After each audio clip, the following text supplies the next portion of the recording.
Los tiempos cambian, la verdad no.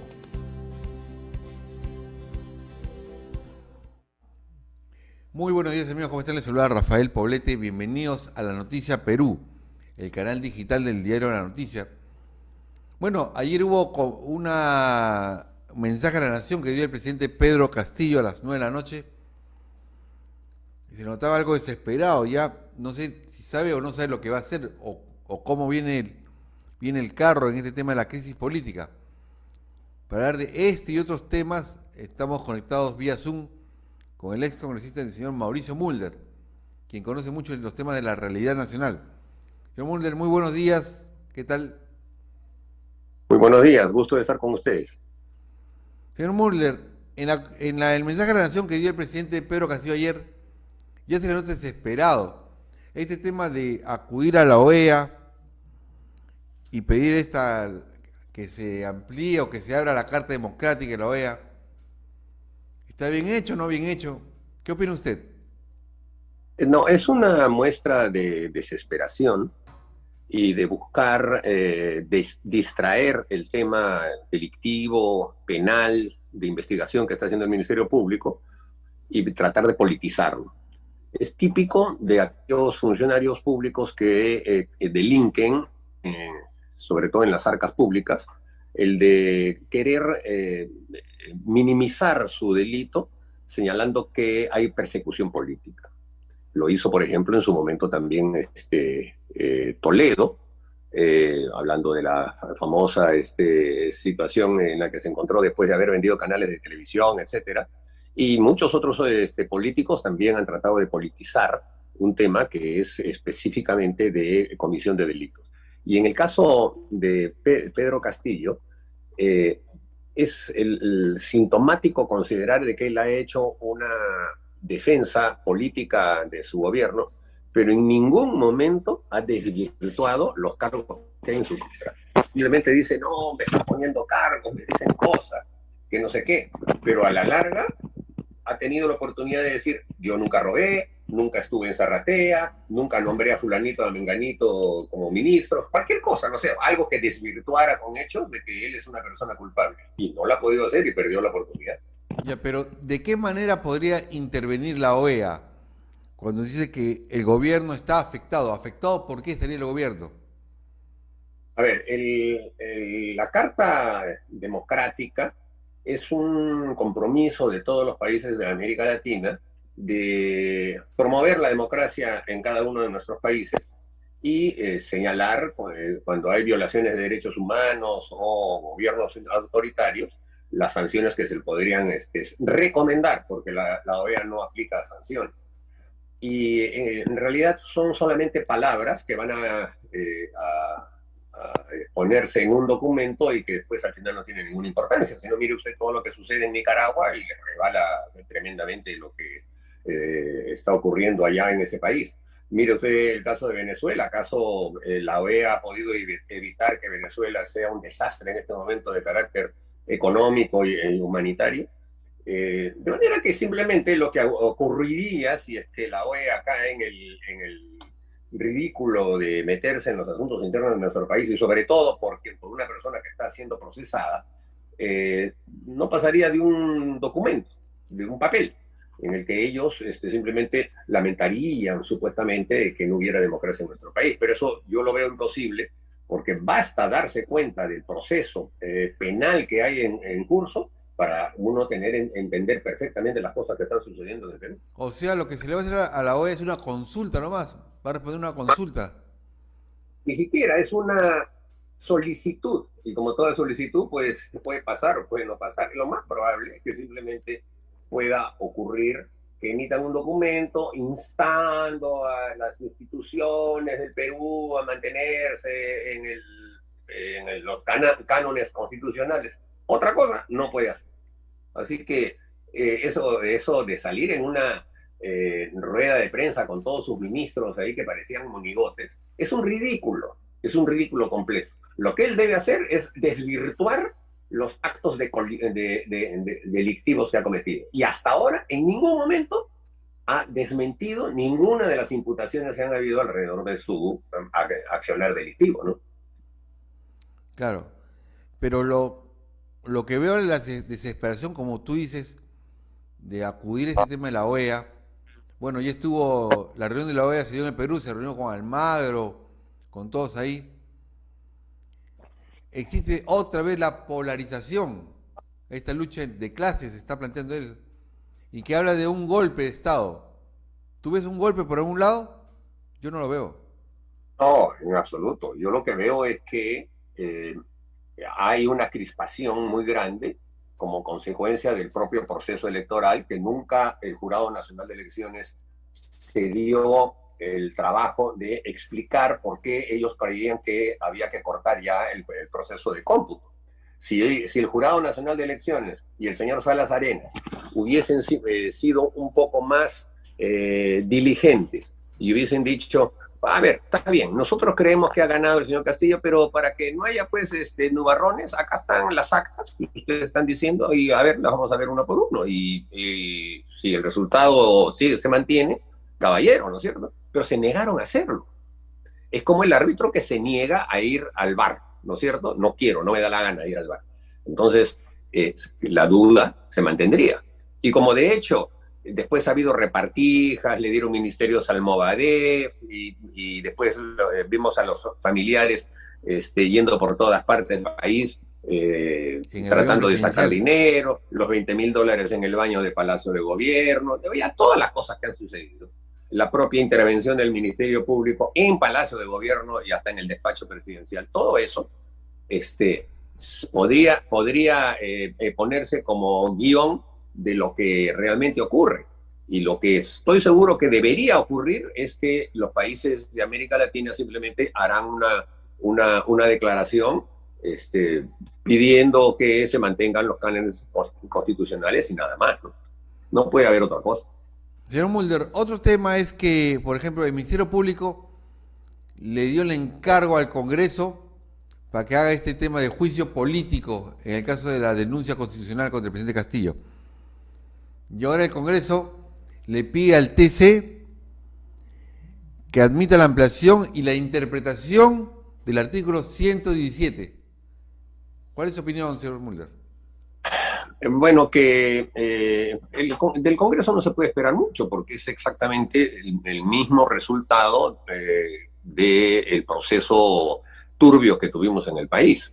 Pero además, en el caso del Congreso, uno nota allí que también está patente la crisis de los partidos políticos, entre comillas partidos políticos, porque ninguno de ellos casi es un partido político de verdad, son solamente grupos de compadres alrededor de un millonario que tiene gran bolsillo y que paga campañas, tipo el señor Luna, el señor Acuña, etcétera. O los demás partidos simplemente son ventanillas que se abren cuando hay elecciones y llegan los candidatos poniendo dinero al dueño del partido, como el caso del partido Somos Perú, que es el partido que llevó al señor Vizcarra, o el partido mismo que Vizcarra está haciendo. No olviden que hay una investigación de cómo el señor Luna y el partido Podemos, que ahora llevó al señor Urresti en el proceso electoral municipal, habían infiltrado y se le habían apoderado. Y eso, ¿en qué está? En una investigación y todas las personas que nombraron estos sujetos siguen adentro, ahí en la OMPE.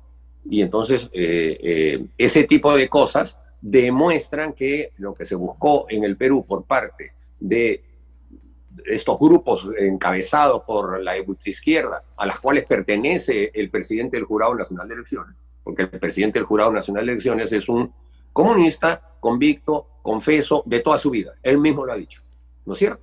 Y entonces, claro, tenemos a un presidente que cuenta los votos, que es comunista, un presidente del Jurado Nacional de Elecciones que es comunista, y justo qué casualidad, cuando él es el presidente del Jurado Nacional de Elecciones, gana un comunista. Entonces, a mí no me van a vender el cuento de que ha sido una elección limpia. Pues entonces, hay argumentos de sobra para que cualquier veedor de la OEA no venga al Perú para no caer en el ridículo de darse cuenta las cosas que están pasando. ¿Y tú crees que el señor Pedro Castillo podría cerrar el Congreso? No, no lo puede hacer. O sea, cerrar el Congreso es un golpe de Estado. El caso de Vizcarra fue así, pero ya en ese momento estábamos viviendo un gobierno golpista que además ha tenido el entusiasmo apoyo de los miembros de entonces del Tribunal Constitucional, sobre todo el señor Espinosa Saldaña, que sale hablando ahora, dando lecciones. ¿Qué autoridad moral tiene ese sujeto, por Dios? Si era un vendido a la señora Nadine Heredia y al señor Yantumala, y solamente actuaba en función del control que tenían 4 miembros del Tribunal Constitucional contra los otros 3. Hacían lo que le daba la gana. Hasta incluso revisaron casos cerrados que ya estaban oleados y sacramentados, lo volvieron a abrir y cambiaron votos de vocales anteriores que habían votado no. Después ellos le dijeron no, ese no se convierte en un sí, y volteaban sentencias. O sea, cometieron ese tipo de cosas.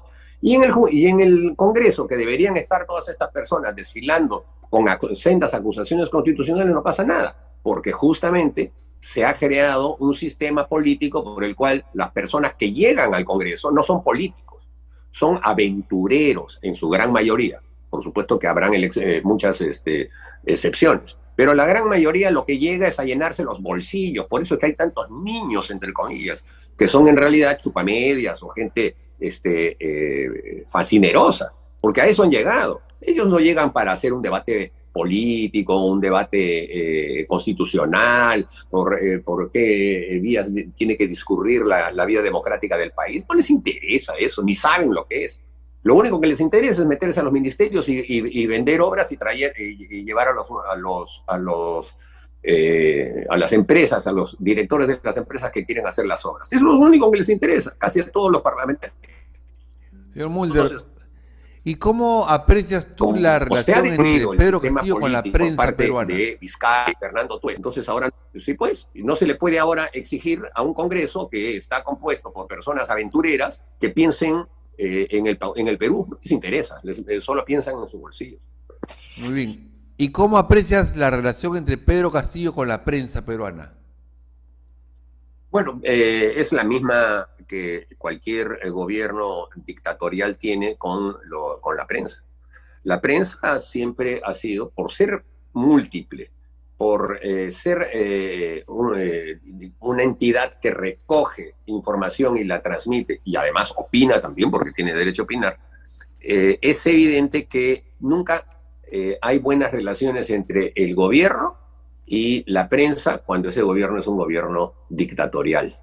A mí lo que me da risa más bien es que haya medios que no defiendan la libertad de prensa, sino que lo que están defendiendo es su bolsillo.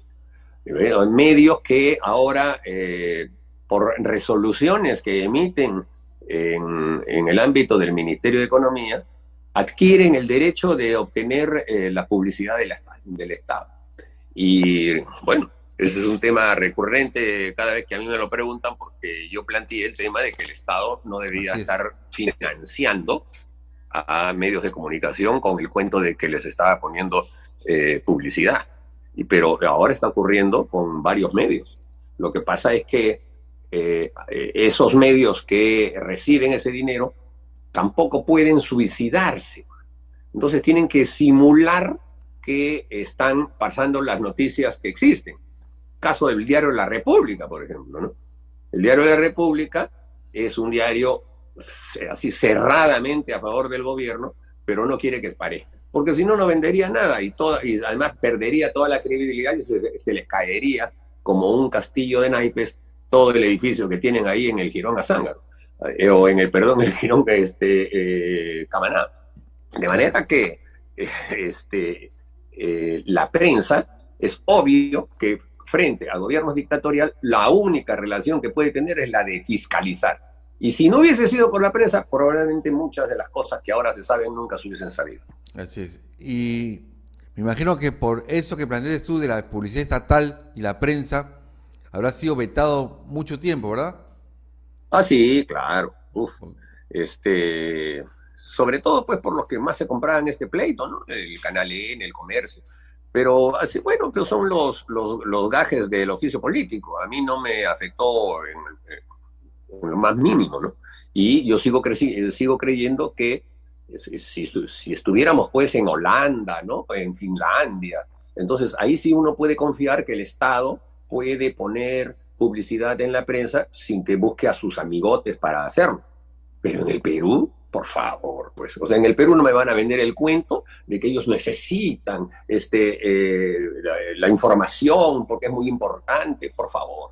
Aquí lo que hay es un trasiego de plata del Estado hacia particulares a cambio de que sobren al gobierno. Y eso es lo que estamos viendo con los diarios y los medios de comunicación que están al lado del gobierno actualmente. Muy bien. Señor Mulder, ¿y cómo va el partido aprista? ¿Ya se reinscribió? ¿Cómo se está preparando para unas posibles elecciones, futuras elecciones o no? Bueno, nosotros vamos a participar en las próximas elecciones que haya en el país. No sabemos si serán dentro de poco o serán todavía hasta el 2026. Pero ya somos un partido que ha vuelto a tener carta legal dentro del aparato burocrático del Estado peruano. Porque la verdad, todo lo que se ha tenido que hacer con expedientes de cajones y cajones, porque piden la mar y morena para que un partido se inscriba, y además tienen permanente actitud de hostigamiento y de investigación de la vida interna de los partidos, que es un vía crucis realmente tener un partido político. Pero como nosotros somos un partido histórico, hemos podido cumplir con todos esos requisitos exageradamente burocráticos que pide el Jurado Nacional de Elecciones y les hemos presentado el expediente completo. Ellos han hecho observaciones, han eliminado a algunos militantes que el nombre no coincide. Aquí es, si usted se apellida Gómez con Z y le pusieron Gómez con S, le tiran todo el acta para abajo. Tienen ese tipo de propensión contra los partidos. Pero bueno, en fin, nosotros vamos a reconstituir nuestra plataforma política y el partido ya empieza a dinamizarse para cualquier proceso electoral en que haya. Nosotros estamos listos, como lo hemos estado en los últimos 90 años. Así que para nosotros no es ninguna novedad lo que está pasando. Muy bien, ha sido el ex congresista Mauricio Mulder aquí en la noticia. Muchísimas gracias y hasta cualquier oportunidad. Muchas gracias. Muy bien, amigos. Como dijimos, el ex congresista Mauricio Mulder estuvo aquí con nosotros. Ya venimos después de una pausa con más entrevistas. Los tiempos cambian. La verdad, no.